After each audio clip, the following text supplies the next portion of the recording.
All right. 7? Woo, Episode 7. Yeah. Camera's over there. Okay. So today, since our episode with Steph was such a tremendous success, I feel like relative to our small little adventure we are doing here, we decided to bring on another athlete, become coach, and so we can say she's a coach, it's not doing anything. yeah, I didn't know that was a surprise. Well, when I said it to Steph, and then you became a coach, you were like, don't spoil it. You jumped ahead in this story. I was just trying to keep us on track. You start CrossFit and then you became a coach. And that was it. And it's like, whoa. So we were only an hour in at that point. Okay, just because you went to the bathroom doesn't mean that the show stops. So I'm also going to try and upload just the audio and start doing like a podcast version, but that way you guys can listen in the background. You can speed things up so you can get through it faster. Anyways, so Anne is here with us. Anne is a staple of the morning classes and now coaching all over the place. Yep. Right? And really helping out, filling in classes when need be. So Anne, we're going to kind of, I guess, are you originally from Buffalo? I am. I grew up on Grand Island. Okay. Yep. The largest freshwater island. Not true. So, you grew up in Grand Island. Have you lived in Buffalo your whole life? Most of it. I went to graduate school in Ohio, at Ohio University. Not the Ohio State. Not the Ohio State. Athens, Ohio. The Halloween capital of the United States, by the way. Is it? Oh, I It's the didn't know that. biggest celebration of Halloween in the States. And then I did a couple of expat assignments in Hong Kong while I was working. So other than that, though, I've lived in the Buffalo area. So how long did you live in Hong Kong for? I was there twice for a total of 6 years. Like 3 each time? Yeah, Okay. yeah, 2.5 and 3.5. And what did you go to grad school for? Organizational communication. Organizational communication, what is that? What is that? It's the study of how information flows throughout organizations and how you can, some people become consultants and can go into making communications more efficient in organizations and things like that. So is that like internal communications, external communications, both? Both. Both? Yeah. Okay, did you have a focus? Not really. No, you were just good at all of it. Did you know what you wanted to do with that, or was it just like, I'm kind of No, interested in that? I got a communication degree from UB. Okay. I didn't really know what to do when I finished my bachelor degree, so I'm like, I'll just go get a master's, and sort of ended up there. So it wasn't really planned, or it wasn't something I had a special interest in. And how long did you do that for? My master's? No. Like that type of work. 0. Okay. Your master's. I didn't know anything. Oh wait, so your work was not anything involved with that? Not really, no. Oh, okay. So shortly after I finished my master's, I got a job at the United Way, and I was their communications director, but that was more around media and public relations and things like that. So I had studied some of that in my undergrad, but it really had nothing to do with organizational communication. And then I didn't really like that at all, so I went back and got my bachelor's in biology. Oh, wow. Okay, and you did work with that? No. Okay. I love this because I feel like this is where I didn't know what to do, so I went back to school, and that's my like go-to. You don't know what to do. We're gonna sign up for school. Let's go back to school. Yeah. I'm really good at that. Yeah. Well, I plan to. So how I ended up in my position at the job I worked at for 22 years was, it was a laboratory in Buffalo, and I thought, oh, I have a biology degree, I can go work in the laboratory, that would be great. I can, work with microorganisms, that would be really fun. And I got there and I interviewed for an account management job. And so I didn't get to work in the laboratory, I worked with people all the time. So, I mean, the biology It helped degree you get played there. into it, Sure, yeah. you can talk about the product. Yeah, product, chemistry, and I could talk about, methodology and things like that. So there was It was a an little indirect. bit, but it was, indirect. It certainly wasn't a job in biology. But I guess it sounds like, okay, the communications obviously I think is super helpful, like just regardless, especially as we become more technologically advanced, but also like, it fed into those things, right? So it was It didn't hurt anything. No. So Okay. What kind of athletic background did you have? Like, were you playing sports in high school and Yeah, I college? played sports in high school. I played field hockey, soccer, volleyball, a little basketball. Were you this position in basketball? What's that? She didn't see that episode. Sorry. So Erica played high school basketball for how many years? Oh, but you didn't know 4 what your years. position was. And she, I forgot the name. Sometimes I get nervous when I'm put on the spot and I forget things. I was like, what position did you play? And she goes, this one. and then he's named like center. Oh wow, you were a center? Yeah. I was considered tall in This is high small school. Yeah, I was gonna say. Most of my life I thought I was tall, and then it wasn't until like college I was like, oh no, I think I'm just average height. I'm not. You're how tall? 5'6", 5'7"? Yeah, I thought I was 5'7", then you measured me the one day. Turns out I'm 5'6". Nah. So I'm sorry. High school sports. Yep. Soccer, lacrosse, or Volleyball. Field hockey, hockey, soccer, volleyball, A basketball, little basketball, yeah, skiing. skiing. Like, oh, for And school or just? Well, no, not competitively, just Okay. for fun. Yeah. And I did track 1 year. That was What did you do terrible. in track? Well, the coach, my sister was a really good sprinter, so the coach assumed I would be a really good sprinter, which you Not all always know true. I'm a horrible sprinter. I'm actually much better at like longer, more, endurance type events. Okay. And he kept putting me in sprinting events and I was horrible and it was frustrating so I didn't do that the next year. So, go to college, Hmm. you stay physically active, Yeah. and then, I know that like when we talked more after you had been with us for a while, you kind of told me some of your workout experiences between, I guess, let's say like high school and finding QDA, Yeah. right? So maybe you could kind of expound upon a few of those, what kind of workout programs, Yeah. gyms you were part of. Yeah, so I mean, I went to a traditional gym, and worked out. My husband and I worked out quite a bit together. So, we sort of did the traditional, like, oh, we do weights this day, like we'll do upper body this day, then we'll do cardio, then we'll do lower body the next day. And it's sort of what a lot of people do, which was fine. And, I think it kept me in reasonable shape. But, when I went to Hong Kong, I got into a class situation. And it was really fun because it was outdoors in the park and the coaches would bring the equipment there every morning and we would work out and it was just women. And I really never thought I would like the class environment, but I did. I liked the sort of, the community environment, but also the, cheering each other on and things like that. So when I came back from Hong Kong, I went back to sort of my traditional, like, oh, I'll go lift weights today, and Yeah. I'll, run on it. And I just, like, slowly declined. And it was probably about 18 months where I didn't work out really at all, or not consistently at all. So you moved back to Buffalo Hmm. when? The second time, 2016. And then you found us Hmm. and came in, 2018. okay? Yep. And how did you find us? I googled gyms near me. Okay. that has been Usually a works. few people, that's a common thing. Yeah. So you looked up gyms near me. Hmm. When you saw us, did you know what CrossFit was? I thought I did, but no, I had no idea. Okay. What do you think it was? I'm not really sure what I thought. I just was very intimidated by the idea of CrossFit. Okay. But I didn't really know why. Which I didn't think know is a what it was. lot of people, like they hear the name and it seems Yeah. bigger and scarier than it is. Yeah. Sometimes it's so scary, but Yeah. I think part of it is people see online on ESPN, like the Mhm. games and whatever, and they think that's CrossFit, Yeah. right?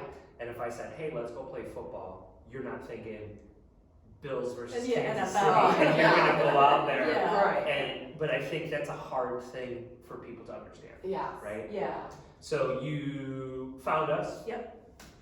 You came to class. Hmm. Well, I came for the assessment. Yes.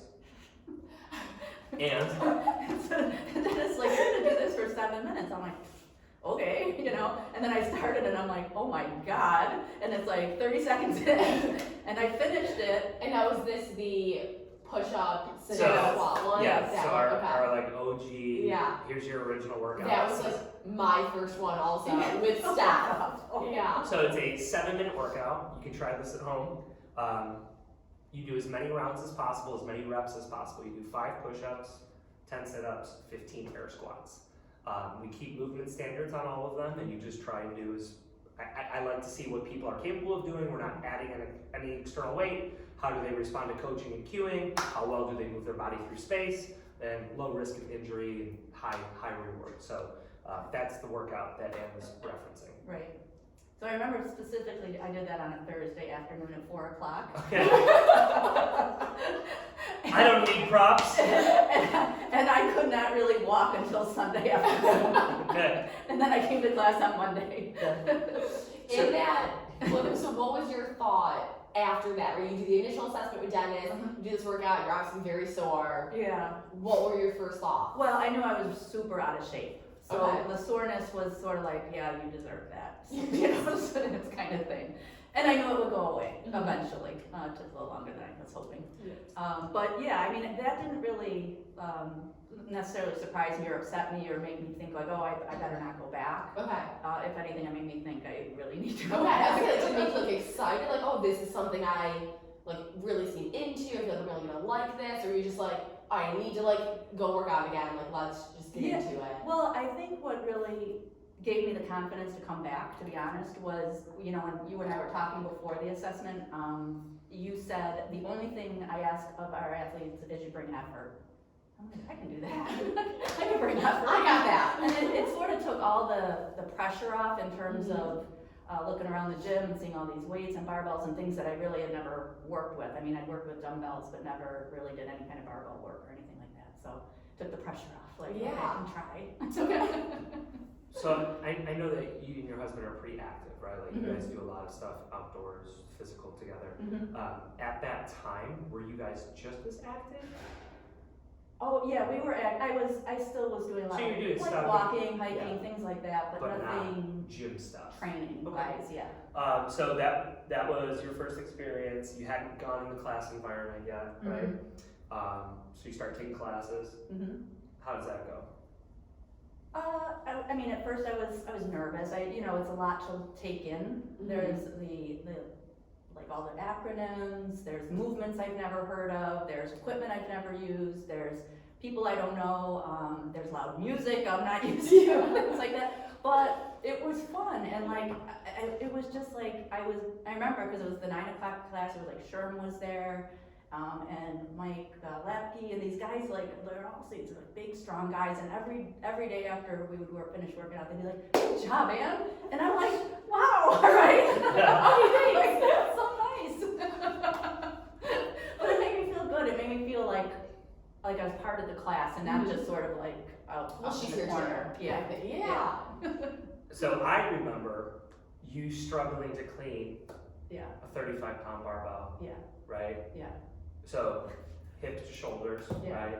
And then what did you say earlier this week when we did a 5-rep tank? Oh, yesterday? Yesterday? What did you say? I just 100. No, I only did 100 For 5. For 5. Right. Yeah. So barely could do 35 for 1 to cleaning 100 pounds 5 times in a row without putting it down. Some progress. Yes. Yeah. It's hard to kind of keep that in mind, but you progress quickly. Yeah. Okay, so taking classes, right? This is 2018. I think something pretty big and challenging is brought to your attention, right? Yeah. How did I don't remember how I presented it to people / how people decided this was something they wanted to do, but So it was the Go Ruck event, and I remember coming into the gym and you were talking about it with some people, like, hey, you know, we're gonna get a group together to do this. It's 24 hours, 40 plus miles, you know, different physical challenges along the way. And I'm just like, what is he talking about? And I mean, I was still really pretty new. I think I was maybe 3 months in. yeah, I would have to say you had to have been fairly It was in new. 2019, right? Yeah, so it was May. the event Okay. that we were talking about. This had to be probably right after I did the Moog Mile, right? Yes. Moog Mile. So Yes. that was like October. So it had to be like Okay. right around this time. And so I had seen that Memorial Day weekend, Go Ruck was doing a 24-hour heavy.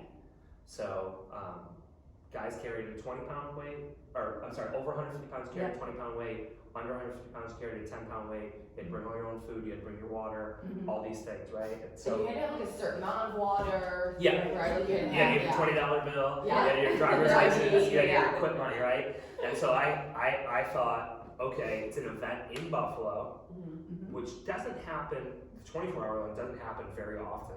And I know the pandemic kind of whatever, but it had been a long time since they had one. And so I was kind of seeing, right?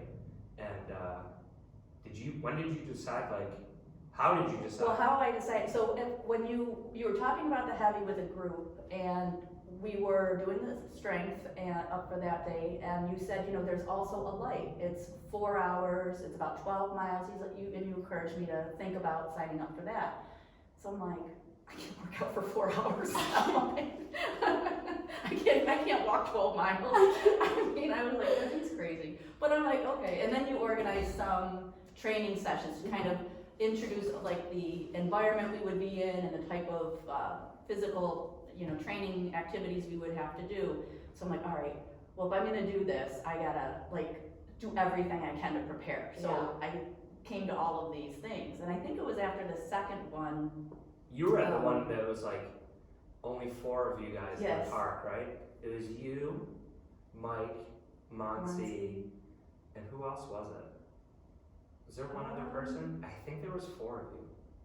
I think Jen, maybe? so. They were? No. If you were there, let us know. Yeah. Who the fourth person Who's that was? fourth person? Because I had you guys do all sorts of stuff. Yeah, we're climbing through cold water, Yeah, or dumped in cold water. yeah. But after, I think it was the second one, you said to me, you should really think about the heavy. And I'm like, oh my God, I must be going for 4 hours exercise, 24 hours. Like after this point where you okay, I can do that light one, were you already thinking that? Maybe? Not really. Okay, so you're not even fully convinced on the 4, and he's like, but then let's as do I the said, heavy. you've already done a light, Yeah. through the training we've done. So I didn't really think of it in those terms, so I'm like, well, that's true. So I'm like, well, all right, I'll think about the heavy, but I was like, oh God. 24 hours, I couldn't get out of my head the totality of it, instead of the idea of, oh, this is gonna be 24 hours, but it's gonna be broken up into chunks of time, and some will be better than others. So I remember signing up right before Christmas. Okay, so it didn't take too long to convince you. Yeah. Now, Anne's very just on board. If the team's doing it, Anne's there. so at the time, we were at the old location, right? When did you start rucking to and from the gym? I was gonna ask, have you always been walking to the gym? I always walked to the gym because it was a little under a mile. I just thought it was a waste of time to get in the car and drive. It's sort of, I'm going to exercise, I think I can walk there, that kind of thing. But I think it was when we did the first Chestnut Ridge. Okay. And I was kind of falling behind a little bit, and you were talking to me, and That's all when he yelled at me for Yes. being in the mud. Yes. Yeah, you wandered off the path, You and Shayna. and I see you and Shayna in just 8 inches of mud. Literally, Yes. what the hell? And then we tried to move on again, and you're like, no, stand there. And I think at that time I only had I had 5 or maybe 10 pounds in my ruck, and I'm thinking, oh my God, I gotta probably double this. And I had a lot of shoulder, my traps were really burning. I was holding the bag up with my arms. And you said to me, you're like, you should think about just carrying your ruck to and from the gym every day. You'll get better muscle memory, and you can build up the weight as the ruck gets closer. So then I just started doing that. And you do that to I was gonna this say, still day. do that. Your ruck's 2 another years too. later, she's still doing it. Yeah. Because I feel like my ruck's not a ruck without the weight plate in it. Sure, I get that, but now you're always ready. Yeah. And so I think I've told you this, and maybe I haven't, but I always referenced you and Shelly as just these quiet killers. You two would do all the effing work, you would do more than your share, and you guys complete badasses. And it's if I'm putting a team together of I gotta do this event, I gotta do a ruck, I'm gonna want you guys on that team, not only because of the physicality you guys bring, but your attitude and your perseverance, and during the 24-hour event, you guys were studs. right? Like, Shelly carried the shield Yeah. for so long. Yeah. Because we all had that log. Yeah. There were so many The of us on telephone there. pole. Yeah. Yeah, not a lot. It was It's a a telephone pole. If you would like to see the telephone Yeah. pole, it's located on the S curve. It's right near Hoyt Lake. It's about Yeah. 25 feet long. Well, it weighs over 1,000 pounds. I think it's so funny it's still there. Well, no one's gonna move it. I know, but it's just funny to me that it's still there. So the shield that we're referencing, it's in here, but it's tucked away. We had to have, so one of the requirements for a 24-hour event was a 50-pound team weight. And so Lauren, who comes to the gym at Upstate Steel, she fabricated us this awesome QDA Honor the Fallen shield. And on the back they etched into it "Embrace the Suck." And so it's big, it's cumbersome, and it's heavy. And that's the shield that Shelly carried for a lot of time. Yeah. But so we did the 24-hour event, right? Mhm. Yep. How was that? I mean, it was so hard, but it felt so good when we finished. It was quite the experience. It is one of my favorite like fitness things I've ever done. Yeah. Like, I love weightlifting, I enjoy the competitions, and like, not to downplay how hard the rock was, but I think because we had so many, like, there was what, 13 of us, like, from the gym. We had 9. 17 people? From the gym? Yeah. Oh, I thought it was 9. Us 3, Shayna, Shelly. Mike, Oh, Monty, Shelly, Anita, Shayna. Jim Newer, I already did Shayna, Oh, Oh, okay. yeah. Me. and, no, I already Oh, you said us three. 3. Yeah. No, That's us 3, 9. we're at 9. Yeah. I thought it was 9. We had 15 total and 2 dropped out. maybe it was that, I don't know, but everyone from the gym that did it kicked ass. Well, yeah, and I think a lot of that also was like, you being there, no one's gonna quit with you being there. Oh, you know, like, that was part of going in. yes. Like if we're gonna organize nighttime rocks, Mhm. I'm gonna devote time to Like, this. we did- You don't get to quit. Right, like we did a lot of training beforehand. Like, not a lot, but We did quite bit. a few multi-hour events. Yeah, Right? and We did the rock march. yeah, and I think in true Sure, Dennis man. Fitz- Oh, yeah. How we could finish Oh my it gosh, out. sure. Sorry, sure. He doesn't watch this. Oh, Vin. Yeah, Vin Vin. was there. Did he do it? End up doing it? I think so, didn't he? Or no, was he just on one of our Yes, training ones? He did. He had training, but I think he's like sprained his ankle or he had some He messed injury or something something. up. Oh, okay. But I think some of those training ones were more challenging Different. than Different. yeah. I don't need someone from Go Rock to hear that. Okay. They were not. I have an event coming up. Sorry. I don't need to. I don't need to get my ass handed to me more. No one heard that. It's not true. So we did that, right? I remember, I don't know why, but Sam had to pick us up. Yeah, Right. because we ended up in And I'm a like, different spot than we started. It's like, man, your truck's gonna smell so bad. We all stunk. It was Is me. We got a ride to our cars. Yeah. Because we were at LaSalle We- Park. When we finished, No, we started at LaSalle. and Yes. We finished at like Pearl Street. yes. Anne had her husband come pick us up and took us to LaSalle. To get their cars. Oh, but no, because we had to go back to the gym and we went to a wedding. Oh yeah, there was. Oh, that's yeah. right. Yeah. I was at John Gross's wedding. And I remember after we finished, you had a text message from our landlord saying that there was no hot water at the gym. So we had to take these freezing cold showers and then go to a wedding. John, I crushed. Shout food at out your John wedding. Gross and Sarah. I crushed food at your wedding, and then I could barely stay awake, Yeah. and I had to go home. Yeah. Yeah. All right, so you do that. Yes. I think everyone who did that, total badass. Like, Yeah, that And- was great. and you know, obviously it was during that training. I'm like, man, Anna is a quiet killer, just like stud, right? Like you kick ass, you don't complain. Just do it. But you also like pull people together, and it's like, come on, guys, like let's go. Like, Yeah.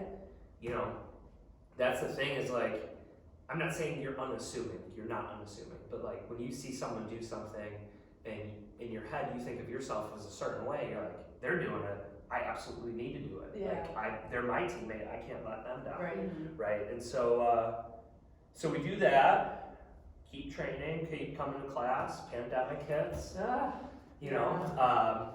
And then I'm kind of fast forwarding some stuff, so if there's something that I don't know about or a story you want to tell, let us know. But I hired at the beginning of this year some coaches, and they've helped me progress as a gym owner coach and, you know, expand upon Erica's role at the gym is part of the reason we're doing this. And one of the things that I was supposed to do is interview ideal clients, people I enjoy working with, I like having in the gym. Hey, I want more of these people. And you were one of the first people that I was like, hey man, can I interview you, right? And so we talked about a whole bunch of stuff, and at the end of that, you're like, hey, I want to tell you something, right? Yeah. And so you were like, I'm gonna take my L1. yeah. And so I don't think we talked about it ever prior, right? Really? No.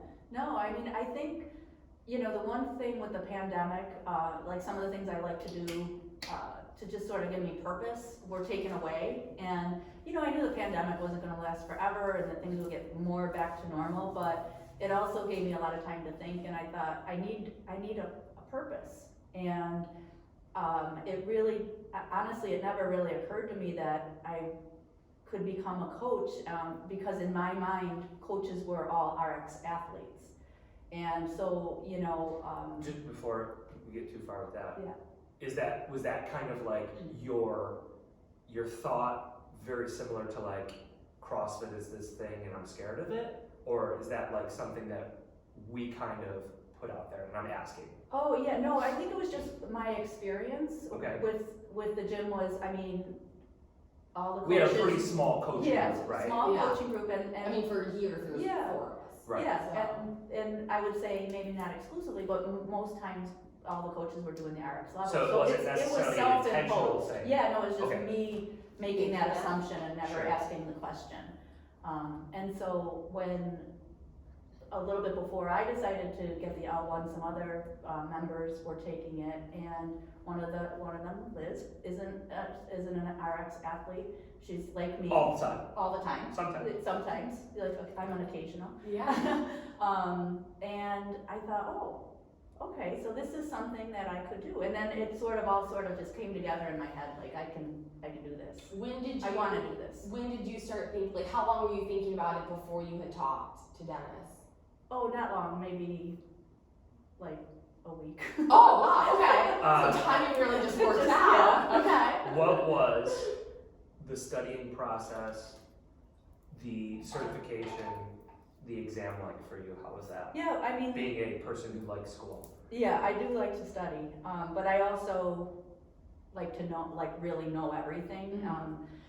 So there were some areas in the manual that were very unfamiliar to me, like the nutrition was pretty new. You know, and I like to study, so it wasn't like it was a chore. You know, I'd set aside an hour or two a day and just read through part of the manual and kind of make my notes. And How long did that take? So an hour or two a day for how long? I can't say I did it every day, but I studied for 2 months. Okay. Yeah. So let's say 5 to 10 hours a week for Mhm. 2 months. Mm-hmm. Okay. So then where did you do your seminar? I did it at CrossFit Chilai outside Rochester. And who were your seminar staff? Oh, I don't remember all of them. Well, you had Andy was there, Andy, right? So yeah. Andy Hendel, he was, I had mentioned yesterday, he was one of the guys that he was a driver for me to open up a gym downtown. He just had a really bad heart attack and he's in critical condition still. But I know he was there. Yes, and there was a woman there, and her name just escapes me. It was a small group, right? Yeah, it was just the 2 of them. Yeah, which normally for another one, there's I think we had 4. yeah, Right. I had 5 or 6. Yeah. Yeah. And how many people were there? I'm guessing maybe 25. Okay. I mean, the It's still a class decent itself sized was group decent. for, yeah. I don't know if it was, they cut back on the staff because of the pandemic, or, you know, they were Yeah. just, because we were just getting out of like having to wear masks inside everywhere and that kind of stuff, so. And what did you think about the weekend experience doing the L1? Oh wow, it was super intense, like more so than I expected. It was more like draining and tiring. It's a lot of work, It's yeah. a lot of work. You're Mhm. physical throughout. You know, you do the workouts each day, but the circle times were a lot more intense and sort of longer than we would do here normally. So it was a really exhausting weekend, and I think by the time I got to take the test at the end of the second day, it was sort of like, physically I was tired, mentally I was really tired, and I was like, this test is a lot harder than I think it should be. Would you say that weekend gave you kind of, whether knowingly or unknowingly, insight into kind of like the energy necessary to coach? Yeah, I think I witnessed it. I don't know that I really fully appreciated what it took, yet to bring that energy to every class. It's Or tiring, try to. right? It's really tiring. It's Remember that hard. 1 week I filled in for some people? Yeah. And I couldn't come to 9 o'clock class because I was too tired. I had to come to noon. And you're like, Erica's like, why did you come to 9 today? I'm like, I was too pooped. I needed to I'm pretty sure you're like, I didn't wake up until after 8. Yeah, which I was gonna say, and not to like skip over anything, but having been a member for a while and like not really all thinking you were gonna coach, to then becoming a coach, I guess, like, I don't know how to ask, like, what's something about coaching that you maybe didn't realize, like, in terms of that, like, I didn't know how much energy it was gonna take to coach a class. That for sure, but also just how complicated it is. You guys make it look so seamless and easy, and in my head's like ready to explode my first couple weeks of coaching, I'm like, I forgot this, I gotta do this, I'm like, and you certainly get into your own rhythm and your own kind of formula for things, but the first couple of weeks I was sort of like, I'm not quite sure this is for me, because, it's just a lot harder than I expected. Mm-hmm. Yeah. It's a lot more behind the scenes than people realize, Yes, right? yeah, there's Right. the preparation the Yeah. day before and thinking through things and making And- sure you understand what the workout is. And yeah, like, for myself, Erica, Steph, right, I would say the more tenured coaches, the thing is we've done it thousands of times. Right. And I've made plenty of huge, massive mistakes. I've run tons of shitty workouts before even starting CrossFit. Like, I remember starting workouts, doing them like, this is gonna do 100 of this, then it's like changing it to 50, right? Yeah. And so there's been a lot of mistakes and there's a lot of challenges, there still are. So I think maybe what Erica's also like getting at is like, someone who's thinking about it, right? Or maybe like, oh, maybe I could do that one day. Like, what would you want them to know going into it, maybe? I mean, it's a commitment. It's not something you do casually. It's something that you have to devote some time, your own personal time to. So you got to really want to do it, and you got to enjoy it. And what about the material? Would you say it's just like easy? No. Like, if you no, just take yeah. classes, Mhm. not just, but like if you're a regular member who've been taking classes for a few years, do you feel that alone preps you for the L1, or? No, because I think every CrossFit gym is different. I think that's part of the intent, but I think that there's certainly the CrossFit way, right? And the way they've defined things and the way that they, there's just specific things that CrossFit does. And you have to learn those things if it's not part of the gym. An example is the scaling. Here, you come in and, all the scaling's there. It's laid out for everybody. It's based on, the athletes that are gonna be working out. I learned that other gyms don't do that. It's not really, the CrossFit's sort of like, here's the workout of the day, and, They're kind of drifting towards that, right? With like CAP taking over, and there are scaling options, but typically it's only 2. Like there's like, I might be wrong, but it's like advanced, intermediate, beginner. Oh, right. And that's Okay. it. Yeah. Right, and those Yeah. are the options. Right. And they might do that to kind of stay more with how, when you do like the CrossFit Open, there's 2 options. Yes. You don't have, so I don't know if They're that's scaled why. in our. Well, and again, you're providing something that's disseminated down to thousands of gyms, Right. Right. and then many thousands of coaches, Mhm. right? And so I do it, and we do it that way to provide guidance and progression.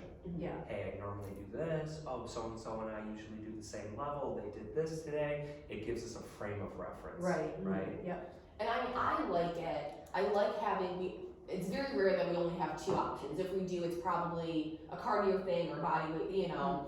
I like having all the options because I think it then truly shows people CrossFit is infinitely scalable. Yeah. Look at all of these different options you have for this. There's no kind of limit to how we can make this doable for you. And I think it's really reassuring for like a new person. They walk in and they see, oh, there's options. Right. You know, for sure. So Yeah. you've been coaching now how long? Since months? August. Yeah, Yeah. 2.5 months. Yeah. Would you say you're feeling a little more comfortable doing it? Yeah. Yeah. Finding your voice? Right. Yeah. My head's quieted down, so you can spend more time on the energy and engaging the athletes in non-fitness stuff and stuff like that. Versus the beginning for me, it was really about making sure I explained the workout, kept time. Those kinds of things are becoming a lot easier as I get more experience. And have you found it to be giving you purpose, right? Like something that you were seeking, right? Yeah. So you're finding that. Yep, it's for cool, sure. it's fun, Yeah, right? I enjoy it a lot. Yeah. what's your favorite part about coaching? I think it's watching people do things they didn't think they could do, Mm-hmm. or doing better in a workout than they expected to do. Yeah. You know, it's watching people have successes. It's so much fun, and you know, people get so excited, and it's exciting for you. You feel like you help contribute to Yeah. it. Now, have you had? I get it a lot where people will be like, I don't want to do that level, and then they're like, okay, well you're gonna do what I tell you to do, and then we'll talk about how it's a bad choice at the end, right? Like, Yeah. Have you had those experiences yet? Where A few. yeah, Yeah. and Right. then you're right, Yeah. and then you're like, right? They're happy they did it. Yeah. To the higher That's level. fun. Yeah. That's fun. And I think too, as a new coach, sometimes that's a hard thing also. It's like, I know something we talk about a lot in our meetings too, like kind of knowing how to push someone, when to push them, Right. like knowing like, no, I should make this person should be doing this next level up, or they should be doing this, Right. and then also having the confidence to tell them that. Yes. And they're gonna push back, and you're like, no, but I know this is the right thing to do. Mhm. Yeah, and I think for me, because I was I am a 9 a.m.er. Oh yeah. And Really sort the of a mom of the 9 small a.m. group, class. Yeah. Yeah. Take You care take of those away all my, guys. you take away all my fun. Yeah. And helps them make good decisions. She guides them. She's there. Oh, I want to go, all right. Okay, let's do it. Yeah. And then it's like, no, I don't think you should. You're just coming back. Let's do this one. I forget where we were, but because I am a 9 a.m. sort of my core time, so I'm still learning the capabilities of some of the athletes. And Yeah. we talked, I think yesterday, about somebody in particular who underestimates themselves, but I think everybody does to different degrees. Yeah. So it's kind of getting enough experience with the newer athletes I don't have class with to say, oh no, you can yeah. get a little Yeah. more than that. Yeah. So. And the cool thing, and like, we try to communicate to the athletes and to the coaches is like, listen, it's one session, it's a workout, it's not the only workout, right? Yeah. And so, yeah, you might push them to go a little heavier, and maybe they lose a little bit of the stimulus of the workout, right? That's the worst case scenario. Yeah. And so, they might go too light and lose the stimulus of the workout because they move too fast or whatever. So, yeah, and for all of us, it's that continuous learning experience. Yeah. Athletes, coaches, me, all of us, right? Like Right. that's kind of, I think where everyone is, Mhm. right? You got anything cool planned? Any new physical fitness adventures? Anything like that on the horizons that you might want to do? Any goals you I want don't to share out loud? I don't. Not that I don't want to share them out loud. I don't necessarily have any specific goals, but it is something I've been thinking about. It's like I need What's my Something. that next next thing? thing. You know, like last year it was just get through the pandemic, get through the 300 workouts this Yeah. year. To keep me going. But I feel like it's You're that's kind of an itching important for part. something? Yeah, I just don't know what. Yeah. It's hard. I don't know if I want to do another endurance thing like the ruck or a different type of endurance event. Maybe Yeah, a CrossFit weightlifting. competition, weightlifting meet, No. peer Yes! But By the end of the year, I will have. I mean, this Sign up for something. Yeah, I'll have defined what that is, because I think that's important. This is like possibly a follow-up episode. Oh, wow. Yeah. To be continued. Okay, so I guess kind of Okay, one other question. since like becoming a coach, has that changed how you approach the workouts you do now? Even maybe like your mindset towards them, the way you view each one, maybe like your thoughts during the workout? Yeah, so I think it's helped me sort of, if I'm between two levels, sort of push me toward the harder level, Okay. the more advanced level, just because I'm like, I want to get better. Yeah. I want to be an example.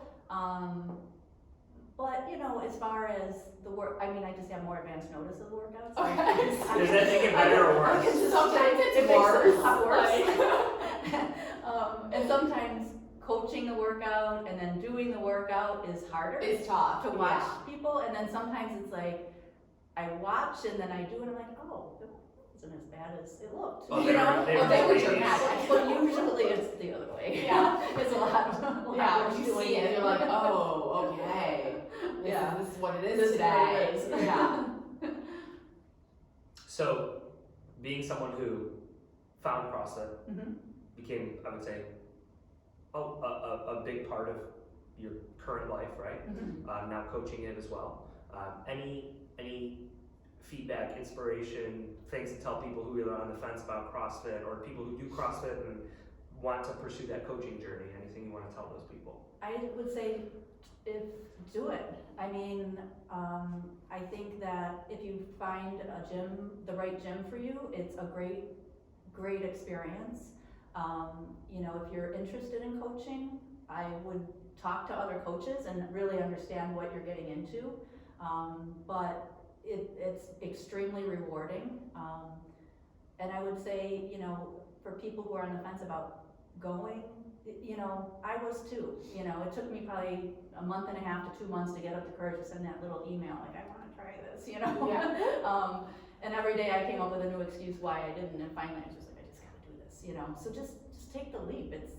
You got nothing to lose. You got nothing to lose. And then one more question regarding starting CrossFit.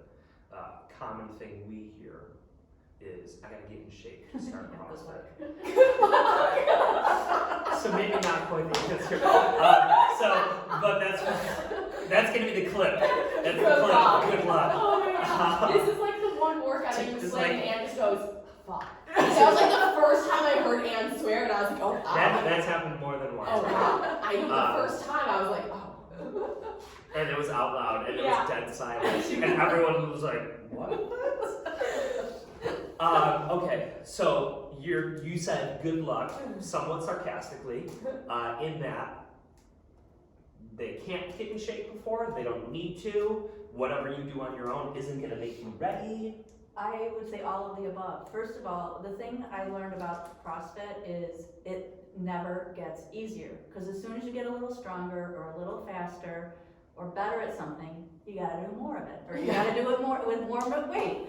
So it never ever gets easier. So I would The say during never gets easier. the during, right? The during. So, you know, I think back to probably I don't remember specific workouts, but like where I was when I first started, and I'm working just as hard, if not harder, because now I know what I'm capable of, or Right. I know how to what it push feels more, like when yeah. you're doing this certain activity.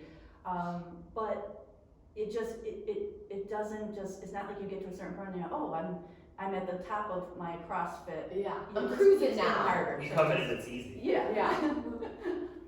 So just show up. Just Is show basically up. it, right? Yeah, just show up and do what you're told. That's Coach Ann. Anything else? I think those are all my questions. Ann, thank you for being on with Oh, us. Yeah. I it's didn't fun. realize you had so many degrees. I was at elementary school 3 times, and I love that. So hopefully everyone else enjoys it. Yeah, And It's really fun. yeah, I'll get it uploaded as soon as possible. We'll try to get the audio done. So thank you for joining us for Yeah. this today. Thanks for having me. Yeah. Nice.